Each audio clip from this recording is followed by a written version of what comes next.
all for joining us today for our phone seminar on Iran's human rights abuses and gender apartheid. Iran has a long list of human rights abuses, and on April 13th, the Trump administration imposed sanctions on 2 Iranian human rights abusers. The sanctions are the first new human rights-related designations enacted by Washington since 2014. Will these new sanctions pressure Iran into changing their behavior, and what other steps should the U.S. administration take to challenge Iran's ongoing human rights abuses? Today we are honored to have with us Manda Zand Irvin to explore these questions and much more. Manda came to the United States as a political refugee on June 17, 1980. She became a citizen 2 years later, and she began her fight for human rights in Iran. She's the founder and president of the Alliance of Iranian Women, a group which has deep connections within the Iranian diaspora and within Iran. Thank you so much, Manda, for joining us. Thank you very much for having me. I appreciate the opportunity, or any opportunity that I can have, to bring the voice of Iranian women and children out to my American friends. I was just checking the news this morning on IPAC list, and one of them always human rights issues, and one of them was about a 15-year-old boy who had been arrested, and they killed him yesterday morning, for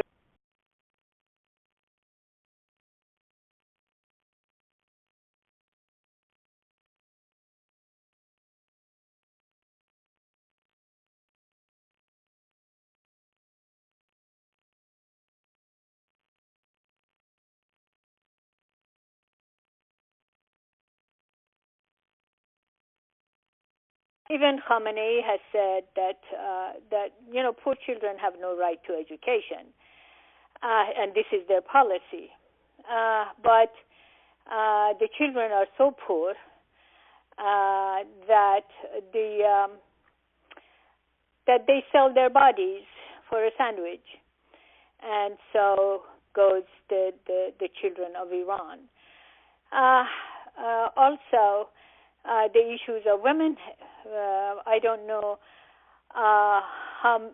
there aren't that much. Nobody talks about these things in United States. The media completely ignores what is going on in Iran as far as human rights of women and children are concerned. But the constitution of this government is a gender apartheid constitution. It's against women completely and totally, not only women, children, because what they do to women directly concerns the children and mistreatment of children. Also, all the wealth and money that this country has and receives goes to their international terrorism, goes to Lebanon, goes to Syria, goes to the Houthis in Yemen, goes to building and buying missiles, and all of these stuff, and nothing goes to caring for children and society in Iran. And all these educated young Iranians who leave Iran and come to America and become,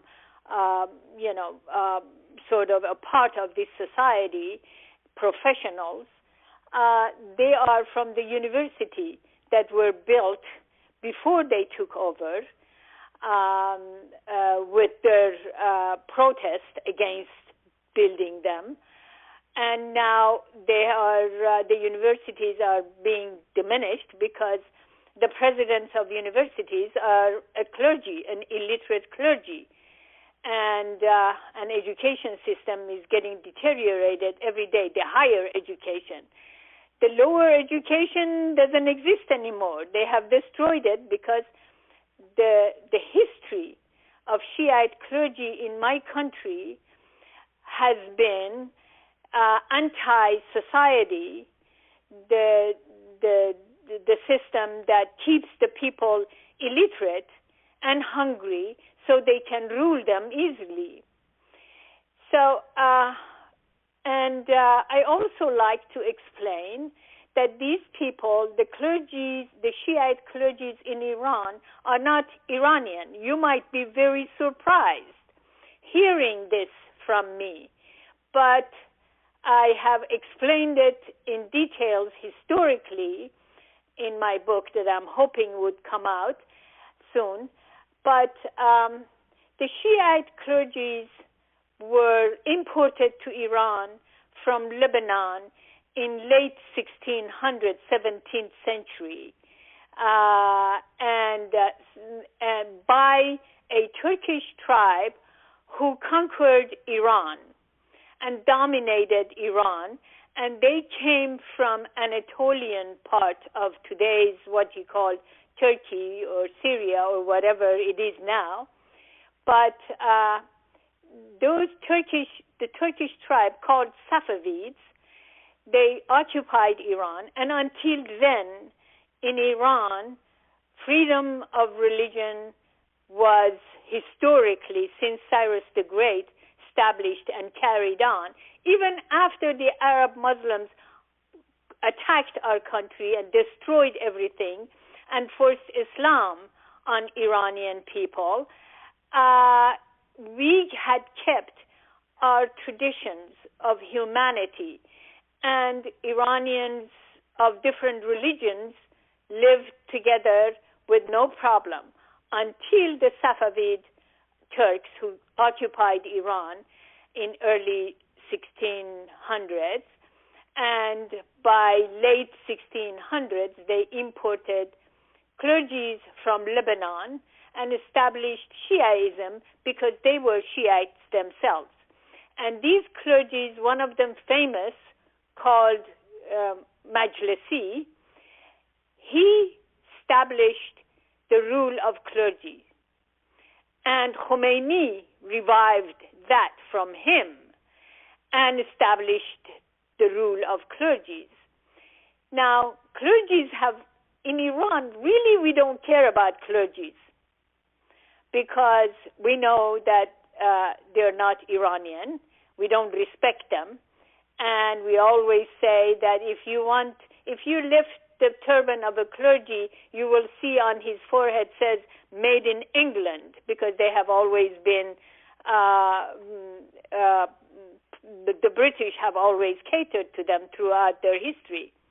But anyway, the main issue here is what the constitution that Khomeini established in Iran contains. The first line is, women and children are properties of men. And that will tell you everything that you want to know, and I really don't have to go any further than that. This last week, there has been a protest in the parliament, the so-called parliament, but they call it Islamic Council of Iran. It's not Iranian Council, it's Islamic Council. So a few women protested and said, we cannot allow fathers or grandfathers or the men who own their children to allow 9-year-old child be married to an old man of 40, 50, 60-year-old. And they even agreed for age of 13. But it was unanimously refused, and they kept the 9-year-old marrying the father or whoever is the custodian of the child, be married at the age of 9. This 21st century, our world, is not acceptable. a man cannot own a child and decide what to do with them. I have friends who have been in prison while they were pregnant. I have friends that I work with and I know whose 4 weeks old child has been taken away from them because they needed to be in prison. Why? Because these women have said who they say God is not. They are misrepresenting God to you. They're not saying anything. They're just telling the women that God is not brutal. God is not hateful. God does not want to mistreat women and children. And for that, they ended up in prison for years. Their children were taken away from them. And I have a woman who's been in prison before she got married. She got out for 2 months, and she got pregnant. They arrested her as soon as her children were born. She had twins, and she was sentenced, no lawyers, no justice. She was sentenced to 16 years of prison because this woman says, I am a human being equal to you and you have no right to rule me. And her husband has no problem. Iranian men are not like the Iranian clergies. They are fighting for their women. But the clergies have their own rules and they don't care about Iran or Iranian children or even Iranian history. You would not believe that these people deny Cyrus the Great completely. They say, oh, it was made up by the Jews. It never existed. Although the young Iranians who were born during their reign, every spring on Iranian New Year, not the regime New Year, Iranian New Year that goes back way before, they go around his tomb and they sing songs and they say, Iran is my homeland, my motherland, Cyrus is my father. Yet these people deny that Iran ever existed before Islam and Arabs came and took Iran. These people are anti-Iranian people, and sometimes it becomes a little distressing when in America I hear people say that these people want to revive the Persian Empire. These people are anti-Persian Empire, anti-Iranian culture. And they are what they want to establish is Islam Caliphate throughout the world, starting from Middle East. Khomeini said that. When he arrived to Iran, he said, Iran, I don't care about Iran. I have no feelings about Iran.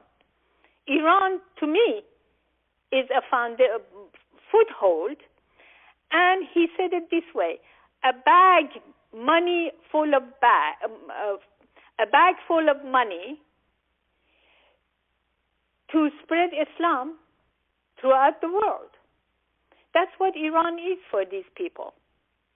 And that's how they treat the women, and that's how they treat the children of Iran. And unfortunately, nobody in the world cares about them. This woman that I was telling you about has been married.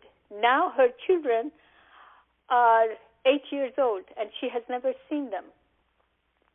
Her husband had to flee the country and take their children with him out of the country because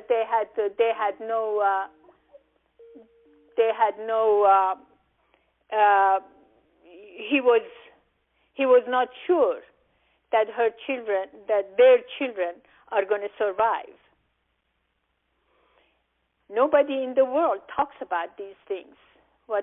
I have a friend who was in prison 3 times. They arrested her and put her in prison. They arrested her husband and tortured him so he can speak against his wife, and he did not. The last time when they went to arrest them, they fled Iran. They knew they were going to go after them again. They fled Iran, and they went to Indonesia. Indonesia is full of secret services of Iran, and they harassed them in Indonesia, and going to Malaysia, and going to United Nations. United Nations completely ignored them and kept them with a 5-year-old little child, kept them in lines in the heat without anywhere to get a cup of water for hours before they told them they don't have time for them. And her husband, who's a PhD in metallurgy, and he's got his projects that he can offer.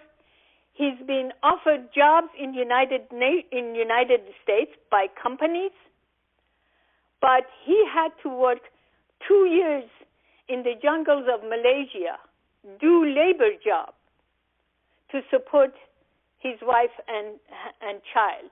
No school for the child. Had to school him at home. This is what a lot of Iranians, millions of them, are going through, and nobody in the world talks about those things. And one of the issues that really is inhumane is the Western Europeans, who really don't care. All they need to do is their own economy. And I understand, I'm an economist myself by education, but humanity is completely ignored. For contracts for oil or selling the regime of Iran, all those billions that they received from President Obama and Mr. Kerry and Mrs. Clinton, all those billions didn't go. They kept telling us that the economy it's going to improve the Iranian economy. It's going to be better for the people, for children, for women, and so on and so forth. Well, all that money has gone to Russia, buying missiles and so on and so forth, to China, to Germany, to buy arms and rockets and so on and so forth, to ship to Hamas and Lebanon and Syria, and to France. Total is signing contracts with the regime of Iran for oil and gas. And what do? The money goes directly to the international terrorism. Nothing goes to the people of Iran. And the economy is getting worse and worse and worse and worse. According to the regime in Iran, unemployment is 14.3%. But the reality is the unemployment in Iran is over 0.25% of the population of Iran. About 33%, the economists are saying. And then, unfortunately, I hear that Mr. Khatami, they said at one time, everybody praised him, he's smiling, he's a reformist, he's going to reform this regime. Well, nothing happened. We kept saying, no, this regime says that their government, their constitution, is the law of God. So the law of God is not reformable. And all these presidents that they say people have voted for, these presidents have no power. First of all, they are picked by Khamenei, the supreme leader. He handpicks the candidates. And then, even among the candidates, we saw that in 2009, among the candidates, people have to pick the one that he wants. And then the international community says, hooray, Iran had an election. Election, is that democratic? No, it's not democratic, and it's not really election. On the other hand is that the prime minister has no authority to do anything without the consent and okay of Khamenei. So, how is it that in Western societies we say, oh, Rouhani or Khatami was a reformist, and then I remember well the day after the election of Ahmadinejad, which Iranians call Ahmaqinejad, means stupid. I had a meeting with the Undersecretary, State Department, and when I entered the room, she was so happy. Oh, Manda, what do you think? This is a PhD. He's not a clergy. He's a civilian. That must be a great relief. And I looked at her and said, are you really serious? Do you want me to give you my opinion about him? She says, yeah. I said, okay, this guy is no PhD. It doesn't make any difference. He's a hoodlum and a thug. And then 4 months later, she was invited to a conference at the Congress, and we met. And she said, you know what? You were right. By then, Ahmadinejad had proven to the world who he was, really, not who they thought or hoped that he would be. Now Mr. Rouhani has become the reformist. How do you reform God's rule, God's law? You don't do that. Also, the God's representative is right there, your boss. How can you do anything that the boss does not approve of? You can't. They don't. And so all of these stories about reformists, and they're going to reform this system, and the regime is going to become better by reformist presidents, this is all a bunch of lie. That politics and ideology is feeding the American society for letting this regime stay on, because that's what the politics requires. Well, I think they should take human rights serious. If everybody remembers, 2009, Iranian people rose up the second election of Ahmadinejad, and they marched on the streets. 8,000 of them were killed afterwards, and nobody talks about them. Over 8,000, and they were not supported. They marched on the streets of Iran, these young Iranians.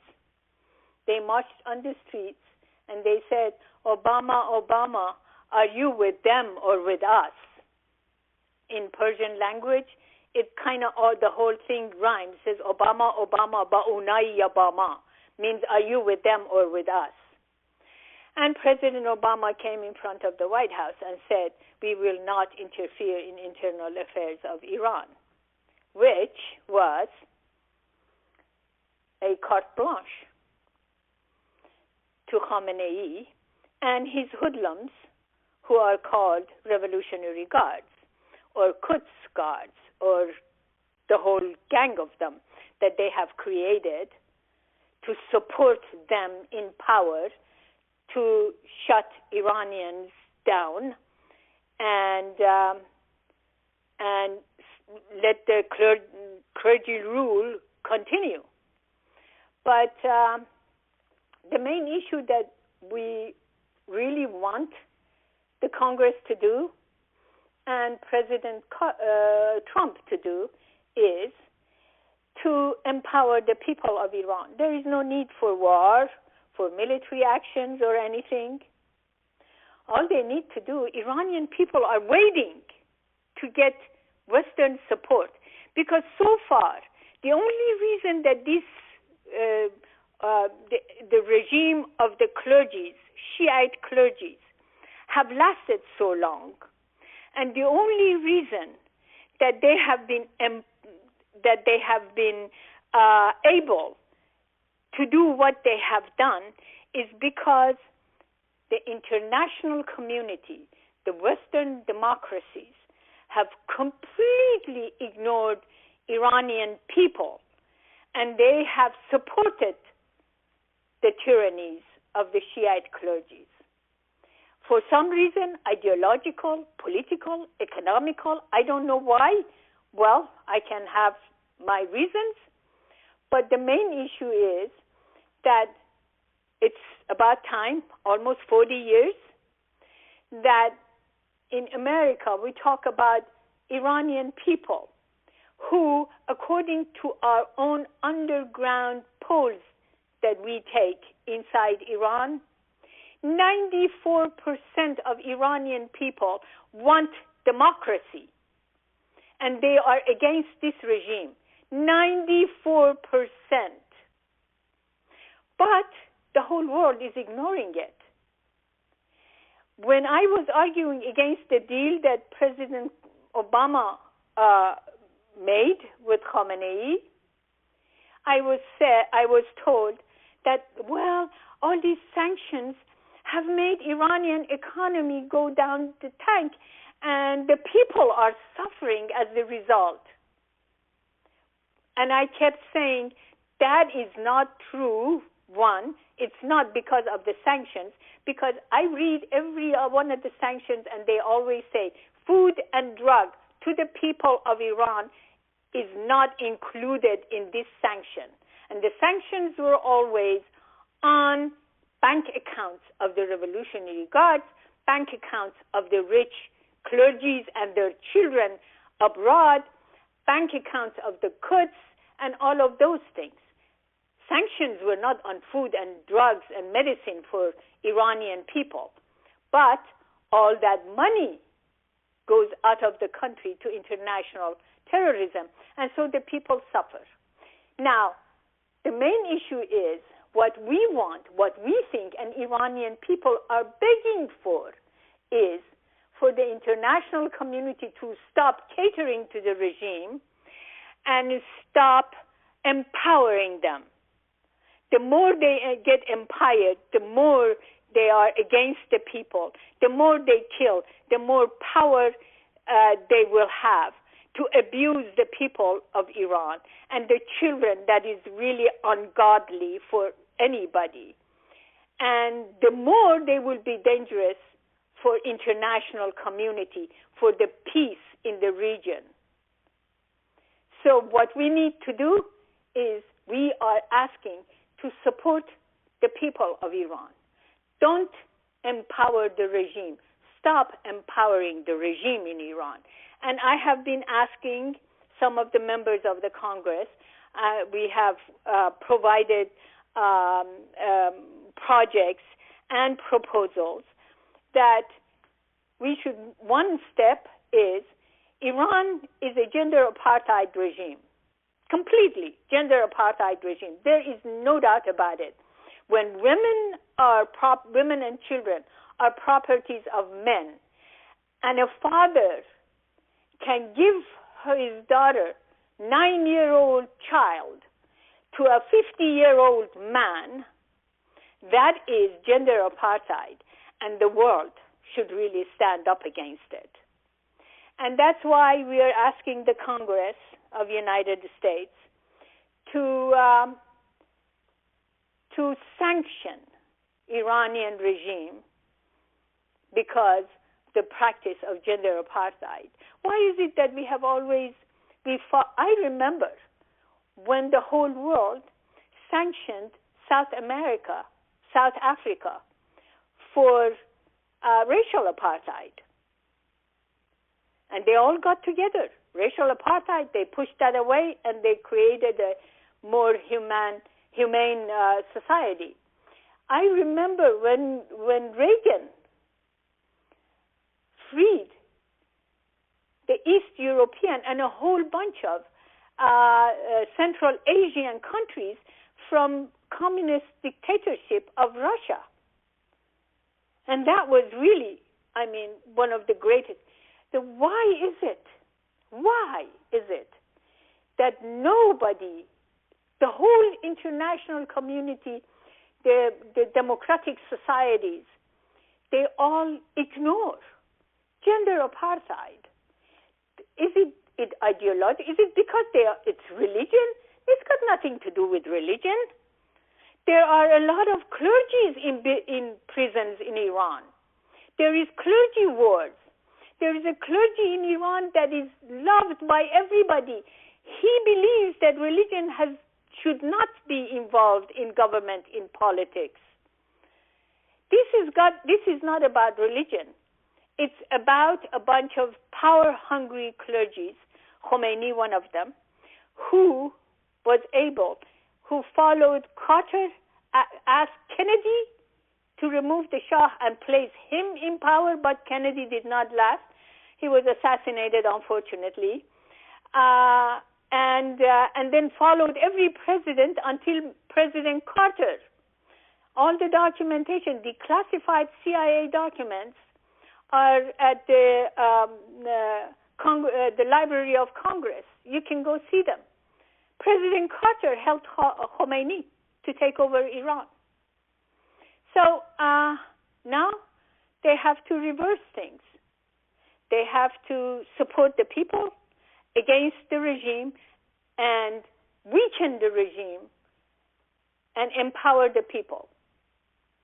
This is what we want.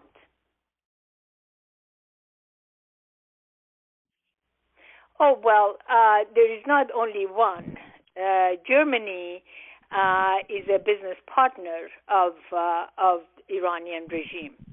And even I have to tell you, Norway is being one of the business partners in oil with the Iranian regime. You would not believe the countries in Europe, how they make deals with the Iranian regime, and they bribe the members of the regime at all times. Yes. Well, I can't give you date and amount and what and where right now, but for years Germany has been selling all kinds of arms to Iran. Also, just recently, Volkswagen made a deal to go sell luxury cars in Iran, and Iranian people don't have food to eat. The children are selling their bodies for a little sandwich. But who is buying the luxury Mercedes or Volkswagen or whatever car? The regime and the Revolutionary Guards and Quds and so on and so forth.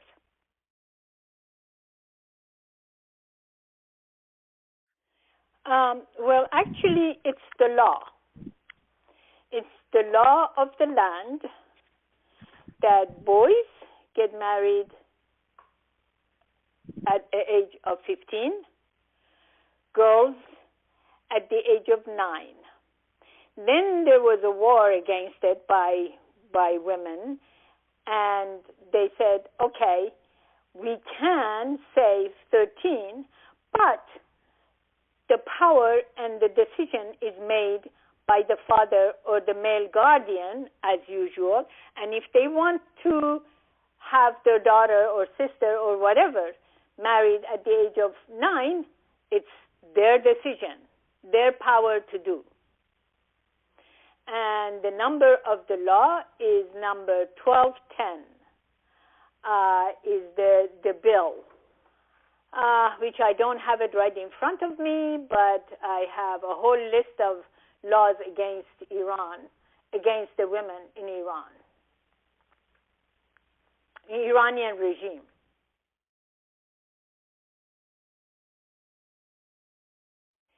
Well, actually, we have a lot of grievances against the United Nations. Human rights, they have no authority. Iranian regime can allow or not allow. They have arrested and imprisoned the United Nations human rights representatives in Iran, and they are afraid to really give out the real reports. Only once in a while they can, if from United Nations a foreigner, a non-Iranian goes to Iran, and then they can hear issues, and they can leave the country and come back and report them. But inside Iran, from Iranian people reporting on the violations of human rights of women and children, nobody can do. Actually, another one of the news that I read this morning was about an Iranian reporter who had reported about one of the horrible things that the regime had done.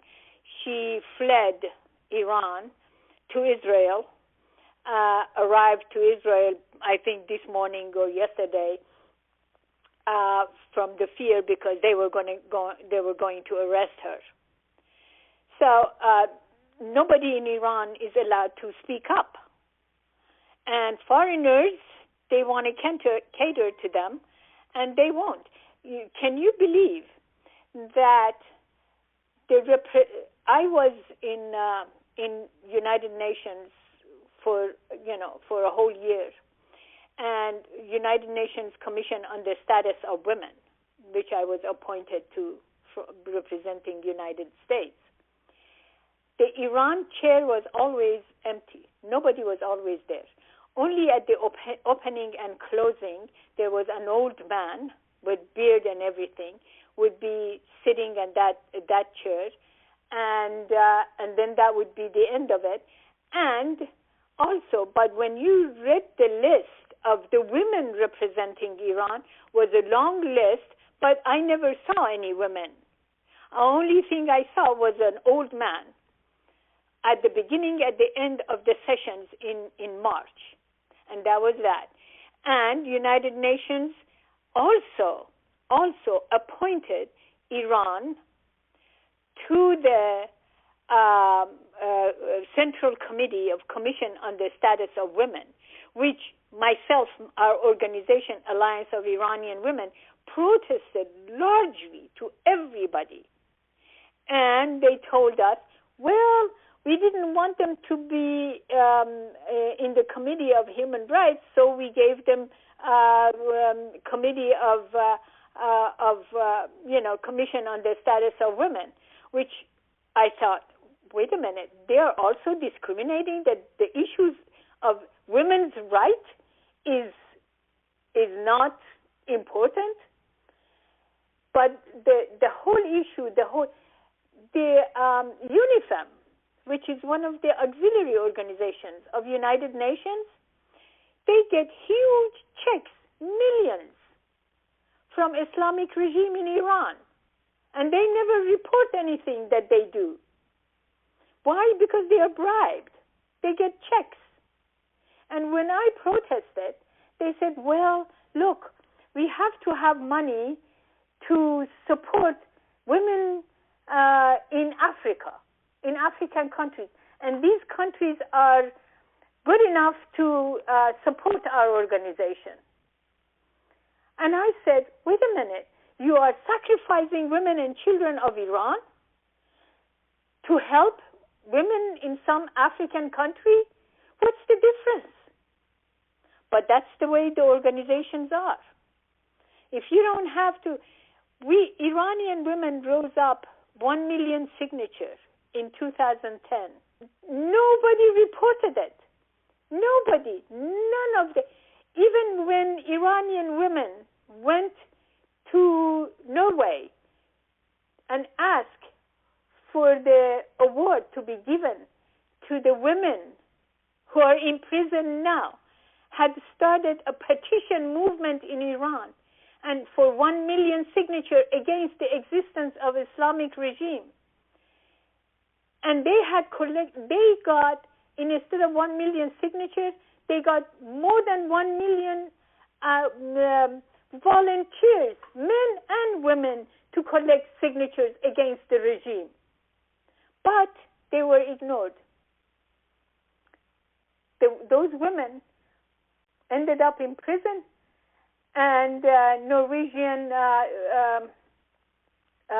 government completely ignored them.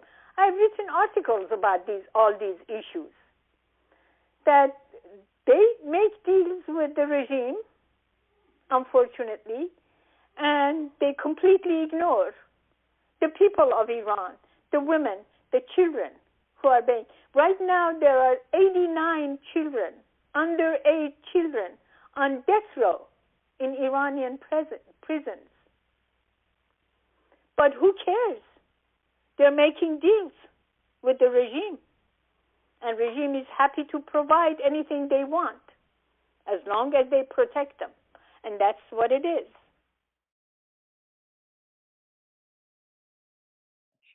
Sure. Well, unfortunately, we don't have one center or source of information in English language. Unfortunately, there are many, many sites and televisions, all in Persian, by Iranian Americans and Iranian diaspora, 5 million of us, but we do not have any source. This is one of those things that I'm trying to work out and help to be established, that an organization by Iranians to give all of these information, put them all on one site, and give out daily information, and become a source of information about Iran, Iranian regime, and Iranian people for the Western world. But unfortunately, I don't have the funding. I don't, and I cannot have people to hire people to do these things for us, for our organization. But I understand, and I appreciate your question, that we should have. There is a site. There is a site that is in Persian and in English. Or a television, you can. I don't know how good they are in their English language. It's the Pars television. It says you can. I always go to Persian, not English. I don't need to listen to it in English, but they do say they have in English. You can click on the English and listen to the what's going on. But maybe you can perhaps, I don't know, go to Reza Pahlavi site. They have all the, they give you information of what's going on here and there on Iran and what is, his policies. You know who Reza Pahlavi is? Yeah. Yes. And he's very popular in Iran, really, really popular, because they're all young, and he's kind of younger. They're dealing with a bunch of 90-year-old men, clergies, and him being a younger and modern and, progressive, they really like him, the younger generation that these people have raised, and they all hate them. But He's very active among Iranians, inside and outside Iran. And you may want to go, his site, I think, says RezaPahlavi.com, I think. RezaPahlavi.com is his site. I don't go to his site that often because I don't need to. I get them from, where he gets them. But maybe there you can find some information.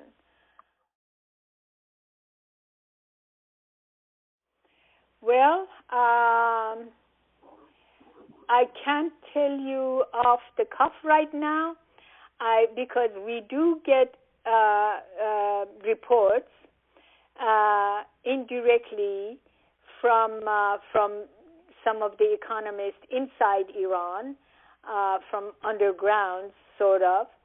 I know that the economy has not improved at all. The money has not been. You see, in Iran, there is no industries. Everything, all the industries belong to the regime, to the mullahs and their children.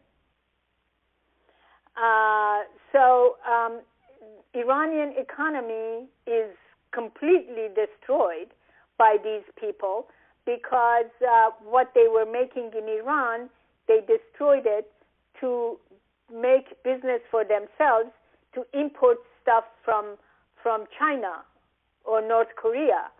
And so there is no job. As I said, unemployment by the economists in Iran is, they believe it is about 33%.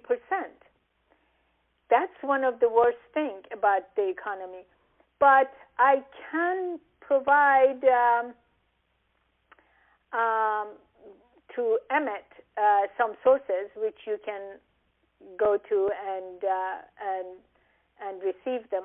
Right now, off the cuff, I can't give you any